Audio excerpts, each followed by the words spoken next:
Man, this is copying. I thought it was hilarious for this reason, because so much was made of this Deion and Shedeur meeting with Todd Monken.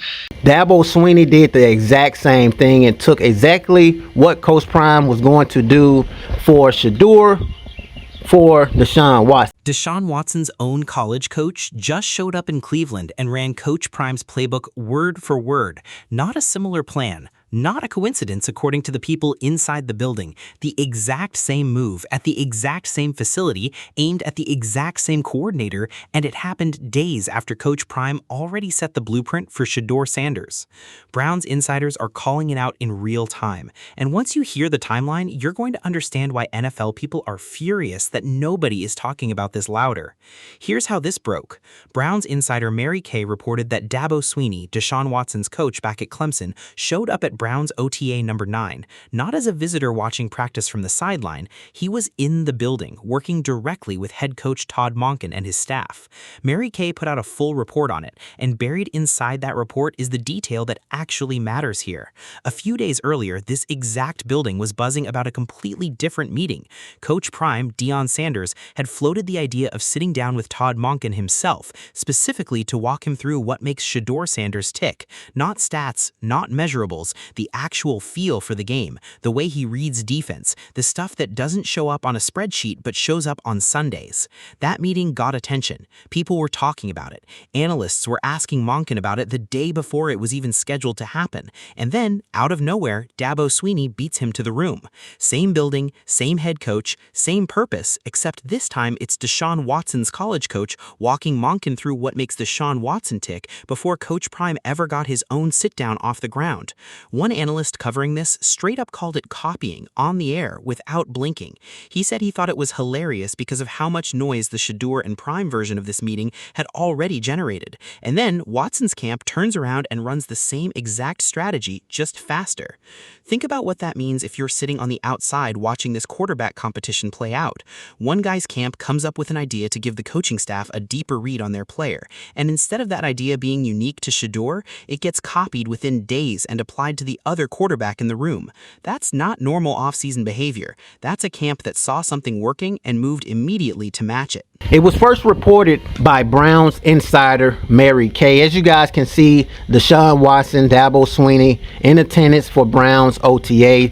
Mary Kay reports Deshaun Watson, Clemson coach Dabo Swinney attends Browns OTA No. 9. And she went on to write an article about this situation, pretty much explaining that it was Coach Prime's idea to meet Todd Monken to, explain the skill set of Shedeur Sanders. Hold on.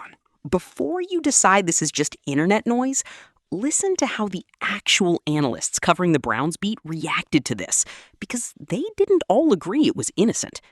There were two sides to this argument on air, and both of them are worth hearing before you make up your mind.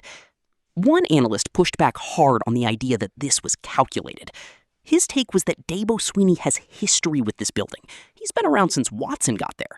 He's got relationships in the personnel department, the kind of relationships coaches build by visiting campuses and staying close to the scouting trail.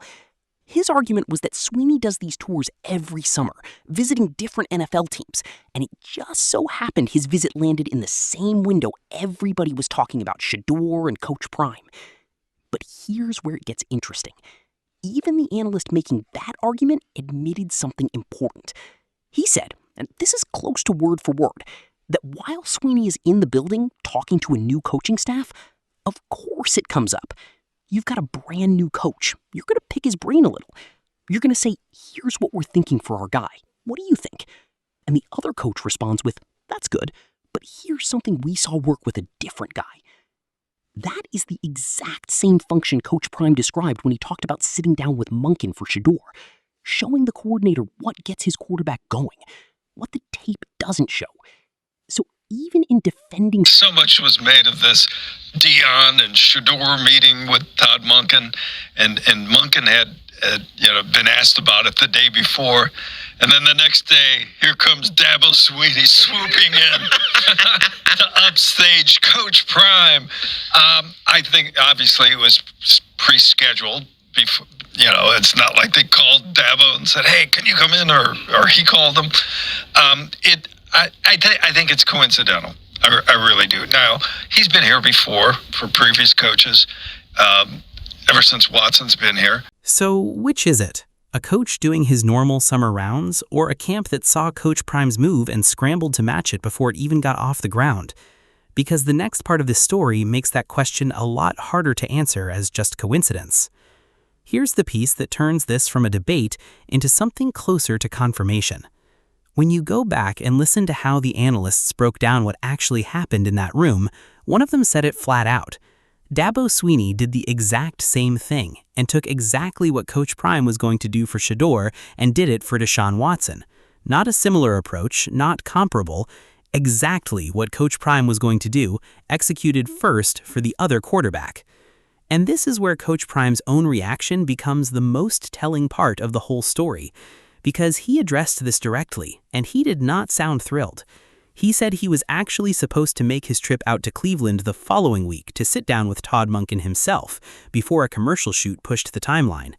And then he said something that should stop you in your tracks if you're tracking this quarterback competition closely. He said it's vital that as a coach, and not just as a dad, he gets to tell Monken a few things about how to get Shedeur going. And then he pointed out that nobody asked him to do this a year ago.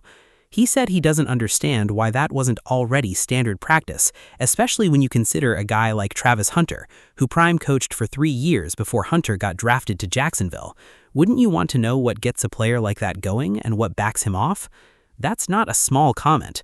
That's Coach Prime pointing out that the exact strategy his camp came up with, the one that got copied within days by Watson's old coach, wasn't even something the Browns proactively asked him to do the first time around. He had to volunteer it. And now, before his own meeting even gets scheduled, the exact same kind of insight has already been delivered to Monken just for the other quarterback in the room. Prime's exact words were that he can't wait to have that conversation with Monken and that it's clear and obvious to him what's happening here. He didn't spell it out further than that on camera, but he didn't need to. The timeline speaks for itself. Coach Prime's plan becomes public. Days later, Deshaun Watson's college coach executes an identical version of that plan first. Think about the position that puts Coach Prime in. He's not some outside voice trying to force his way into Cleveland's building. He coached this player for 4 years. He knows exactly what makes Shedeur tick on third down, what he sees pre-snap, what gets him rattled and what doesn't. That's the kind of information a coaching staff usually wants access to as early as possible. And yet Prime is on camera saying nobody thought to ask for it a year ago. He had to bring it up himself. Now, before his own meeting even gets scheduled, the exact same kind of insight has already been delivered to Monken just for the other quarterback in the room. Probably, here's some of the things we have in mind. What do you think? And he might say, oh, that's pretty good, but we did this with him, and he was really good at that. But that is exactly what Coach Prime said he was doing for Shedeur Sanders, is to show Todd Monken the skill set or what gets Shedeur Sanders going in football games. And so Dabo Swinney did the exact same thing and took exactly what Coach Prime was going to do for Shedeur for Deshaun Watson, if that makes sense. He basically took the same strategy and ideas from Coach Prime and actually did it for Deshaun Watson. We know him. I was supposed to go actually next week, but I got to shoot a commercial to Cleveland to meet him because I want to meet him. This isn't a story about a coach dropping by practice. This is a story about one camp watching the other camp's strategy work in public and moving to copy it before their own version even got off the ground. Now, zoom out, because there's context here that makes this look even less like coincidence. The Browns and Colorado already have an ongoing relationship. Multiple Colorado assistants have made their way through that building already, enough that people around the facility can spot them by what they're wearing. That relationship has been described as a genuinely good partnership, working well for both sides. So when Coach Prime's camp comes up with a strategy, it's not some outside idea landing on Cleveland out of nowhere. It's part of an existing pipeline the Browns have leaned on. Which makes it even more notable that Watson's camp moved to run the identical strategy through a completely separate channel, using Dabo Swinney and the Clemson connection in the same short window. Mary Kay's follow-up reporting on this made a point of asking the obvious question directly. Why was Dabo Swinney there? Was this some kind of race between the two college coaches to get in front of Monken first? And this isn't unprecedented in football at a broader level either. Analysts pointed out that college coaches meeting with NFL staffs has happened before across the league. Nick Saban has done it with different organizations over the years. There's precedent for the Houston Texans reportedly reaching out to Clemson early in Watson's career to get a better sense of how to develop him and get his career rolling in the right direction. So this kind of cross-communication between a player's old program and his current team isn't some wild new concept.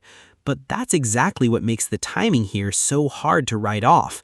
This wasn't a routine check-in on a slow week. This landed directly on top of Coach Prime's plan becoming public knowledge, and it happened before Prime's own meeting, the one he says he's been trying to get on the books, ever got the chance to take place.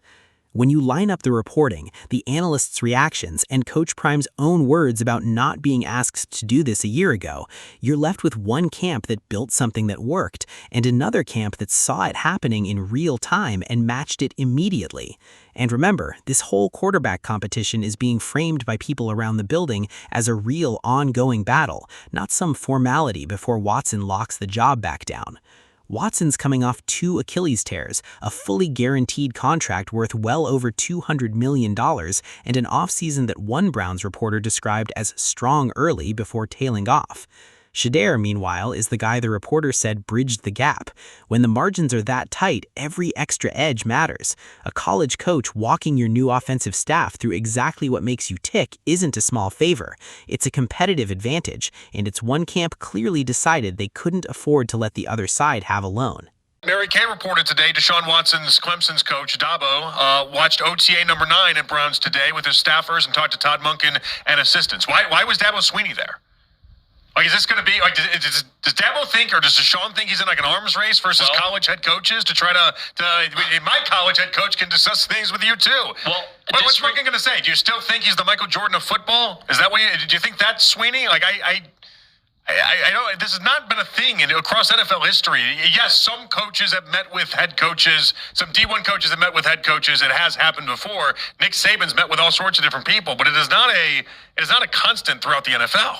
Strip away the noise, and here's what actually happened. Coach Prime's plan for Shedeur became public. Days later, Watson's own college coach ran that same plan first, inside the same building with the same coordinator. That's not speculation, that's the reported timeline. Let's put the whole sequence back together, because the order of events is what makes this stick. Coach Prime floats the idea of walking Todd Monken through what makes Shedeur Sanders tick as a player. That becomes a real storyline, enough that reporters are asking Monken about it before it even happens. Then, before that meeting takes place, Dabo Swinney shows up at Browns OTA number 9 and does the identical thing for Deshaun Watson, sitting down directly with Monken and his staff. Analysts are split on intent, but even the ones defending it as routine end up describing the exact same strategy Coach Prime laid out, and Coach Prime himself points out that nobody thought to ask him to do this the first time around, despite his track record developing guys like Travis Hunter. Add in the existing Browns-Colorado pipeline, and a copycat move from Watson's camp starts looking less like a coincidence and more like a camp playing catch-up in real time. So here's the real question heading into camp. Was Dabo Swinney's visit just business as usual for a college coach staying close to his guy in the league? Or was this Watson's camp watching Coach Prime's strategy work and rushing to copy it before their own plan even had a chance to breathe?